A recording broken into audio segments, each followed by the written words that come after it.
ஒரு maintenance free வீடு கட்ட முடியுமா?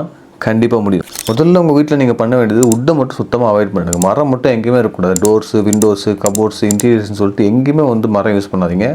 மேக்ஸிமம் வந்து ஸ்டீலு, யூபிவிசி, அலுமினியம், பிவிசி, ஃபைபர்னு சொல்லிட்டு அந்த மாதிரி மெட்டீரியல் யூஸ் பண்ணுங்கள். செகண்டு, உங்கள் வீட்டில் நீங்கள் அவாய்ட் பண்ண வேண்டியது கிளாஸ் தான். விண்டோஸ் தவிர எங்கேயுமே வந்து பர்கோலா, பால்கனி, எலிவேஷன் சொல்லிட்டு எங்கேயுமே கிளாஸ் யூஸ் பண்ணாதீங்க. யூஸ் பண்ணிங்கன்னா கண்டிப்பாக மெயின்டெனன்ஸ்க்கான வாய்ப்புகள் இருக்குது. மூணாவது, உங்கள் வீட்டில் நீங்கள் அவாய்ட் பண்ண வேண்டியது ஃபால் சீலிங் தான். கண்டிப்பாக ஒரு 10 இயர்ஸ்க்குள்ளே நீங்கள் சீலிங்கில் பார்த்தீங்கன்னா ஏதாவது ஒரு மாற்றம் ஏற்பட்டிருக்கும். ஒன்று தண்ணி பட்டு ஊறி இருக்கும், அப்படி இல்லை பெண்ட் ஆகிருக்கும், அப்படி இல்லைனா வந்து ஏதாவது ஸ்க்ரூ வந்து லூஸ் ஆகிருக்கும். ஸோ இந்த மாதிரி விஷயம்லாம் கண்டிப்பாக ஃபால் சீலிங்கில் வரதுக்கான வாய்ப்புகள் இருக்குது. ஃபோர்த்து, உங்கள் வீட்டில் நீங்கள் அவாய்ட் பண்ண வேண்டியது இந்த ப்ரொஃபைல் எல்இடி லைட்ஸும் அப்புறம் ஸ்பாட் லைட்ஸ் தான். உங்கள் வீட்டில் ஒரு டைம் எலக்ட்ரிசிட்டி லோடு ஃப்ளக்சுவேஷன் ஹெவியாக வந்தால் கூட போதும், அந்த எல்இடி ஸ்ட்ரிப்லைட்ஸும் ஸ்பாட் லைட்ஸும் சுத்தமாக அவுட் ஆகிடும். அது ஆஃப் கண்டிஷனில் இருந்தால் கூட. நெக்ஸ்ட் பாயிண்ட், டைல் லே பண்ணும்போது ஸ்பேசர்ஸ் யூஸ் பண்ணி லே பண்ணுங்கள். ஏன்னா டெம்பரேச்சர் சேஞ்சஸ்னால அந்த டைல்ஸ் பேத்துட்டு வரது சுத்தமாக அவாய்ட் ஆகிடும். லாஸ்ட் ரொம்ப முக்கியமான பாயிண்ட், நீங்கள் சிவில் ஒர்க்கில் சுத்தமாக காம்ப்ரமைஸே பண்ணாதீங்க. தேவையான கம்பி, சிமெண்ட், எம்சன், ஸ்டீல்லாம் கண்டிப்பாக கொடுத்துருங்க.